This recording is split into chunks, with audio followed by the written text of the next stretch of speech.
Ya, kita lanjut lagi Mas Andi. Sebagai ketua Peruja, ini ada satu hal yang mungkin agak menjadi perlu saya tanyakan nih Iya, ke iya. Mas Andi terkait apa yang menjadi cita-cita visi Peruja. Nah, ini dari beberapa kelompok yang kita juga tahu bersama, beberapa waktu lalu sering ada semacam kredo, Mas. Ya.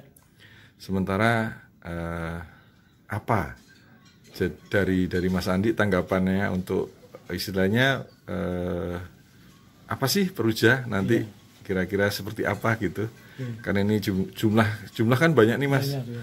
anggota banyak dan sementara yang masa-masa lalu grup-grup yang bergerak dalam kebudayaan maupun seni ini jumlah anggotanya juga nggak terlalu banyak gitu. Banyak, ya. Nah itu pertanyaan pertama. Terus pertanyaan kedua, apa yang mendasari atau menjadi DNA dari Peruja? Artinya dari pengalaman-pengalaman grup-grup atau kelompok yang masa lalu aktif dalam kesenian rupaan di Jakarta khususnya, karena memang Mas Andi juga terlibat di sana ya. Iya, iya. Pengalaman apa, pelajaran apa yang kita bisa dapat dari itu gitu. Silakan Mas. Oke, jadi kalau bicara masalah kredo itu kan bicara masalah apa namanya itu idealisme. Nah, zaman dulu Persagi kenapa memiliki kredo, karena ada yang dilawan sama Persagi, yaitu siapa? Moi Indi.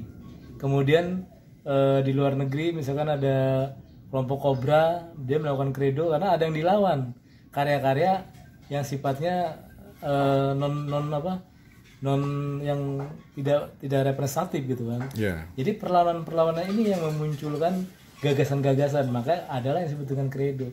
Nah, sekarang Perupa Jakarta saya kira nggak harus memiliki kredo juga. Kita punya anggota banyak, gerakan ya kan? itu ya. Dan saya anggap Peruja tuh punya visi yang lebih jelas kalau saya menurut saya. Kenapa visinya jelas? Karena ini kita lebih pada gerakan budaya. Nah, gerakan budaya itu melibatkan bukan saja satu stakeholder tapi beberapa stakeholder, yang mana stakeholder ini bisa menyampaikan kepada yang lainnya getok tular gitu, bahwa ini adalah tempat di mana orang bisa saling berkomunikasi, bisa saling mengetahui apa sih seni rupa. Jadi seni rupa itu bisa menjadi bagian dari kehidupan mereka sendiri. Jadi mereka tidak awam terhadap seni rupa. Jadi di sini kita tidak melawan sesuatu, melawan kekuatan, tidak. Justru kita bagaimana merangkul teman-teman terutama seni rupa yang di dalam hal ini bergerak di kehidupan seni rupa, baik melukis, patung dan lain sebagainya, itu menjadi satu dengan kita. Makanya anggota Perupa Jakarta banyak sekali. Karena apa? Karena kita buka ruang itu. Dan ini ada jadi gerakan-gerakan yang harus terus kita lakukan sepanjang gerakan-gerakan itu memberikan nilai-nilai manfaat atau lebih buat teman-teman. Nah, apa sih yang menjadi kekuatan atau sebagai stimulus ya DNA dari Peruja adalah kekuatan konsep, yaitu konsep apa? Silih asah, silih asih, silih asuh. Nah, di dalam kegiatan kesenian, kegiatan kebudayaan, konsep-konsep ini adalah konsep yang sudah dicanangkan oleh orang-orang terdahulu, orang-orang Nusantara terhadap kekuatan masing-masing. Bagaimana dia bisa silih asa, bagaimana bisa silih asih, bagaimana bisa silih asuh, ini menjadi kekuatan. Nah, kekuatan inilah yang kita buat untuk teman-teman Peruja. Bagaimana kita saling bisa membantu satu dengan yang lain.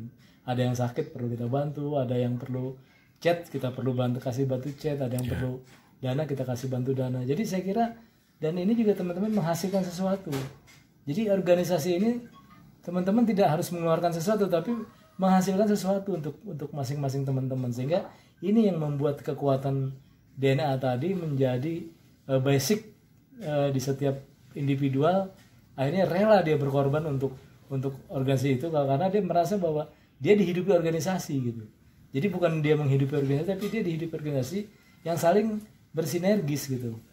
Karena apa? Karena konsep silih asah asuh tadi, sehingga ini yang membuat menjadi DNA kita bersama. Makanya di dalam hal ini kekuatan daripada Perupa Jakarta adalah satu gerakan budaya itu tadi. Jadi gerakan budaya ini harus meliputi seluruh lapisan masyarakat. Makanya kenapa saya lebih antusias menjajaki dulu di Gembrong, karena ini bagian dari kecil dari masyarakat.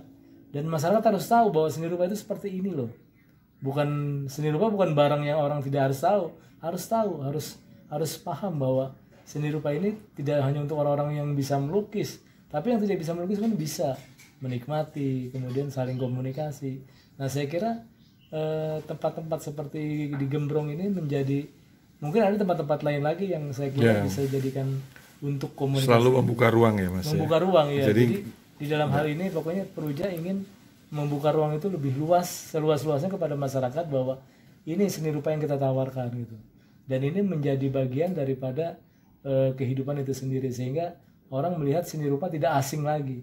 Seni inilah kekuatan guyup yang kita bangun bersama ini di dalam kelompok organisasi. Mudah-mudahan organisasi yang kita bangun ini bisa menjadi barometer kekuatan keguyuban yang ada di Jakarta. Karena sedikit organisasi yang ada di Jakarta yang memiliki sifat-sifat seperti ini gitu.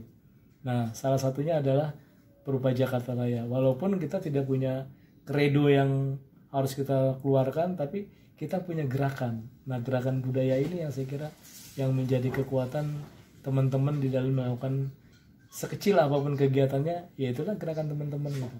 Dan itu masyarakat harus tahu, oh ternyata yang dilakukan teman-teman Peruja adalah membuat mural gitu kan. Orang tahu, oh mural kayak begini, diundang masyarakat untuk lihat acaranya.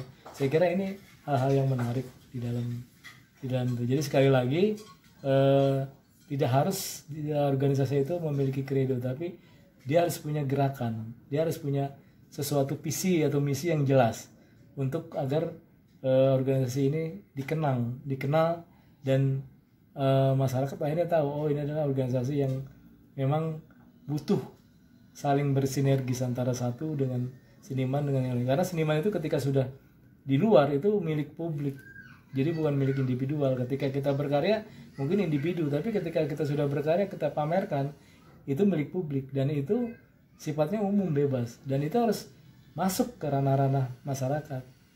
Apa yang kita lakukan, apa yang kita buat, apa yang kita lukis, biar minimal masyarakat tahu, oh ternyata si A melukis seperti ini, temanya begini. Jadi disitulah komunikasi antar dua arah yang akan kita ciptakan bersama. Saya kira gitu. Ya. Jadi saya kira itu yang menarik yang akan kita gulirkan terus di dalam gerakan budaya tadi. Ya, mudah-mudahan akan jadi apa ya, lebih baik ya Pak Ya, Mas di ke depannya. insya Allah.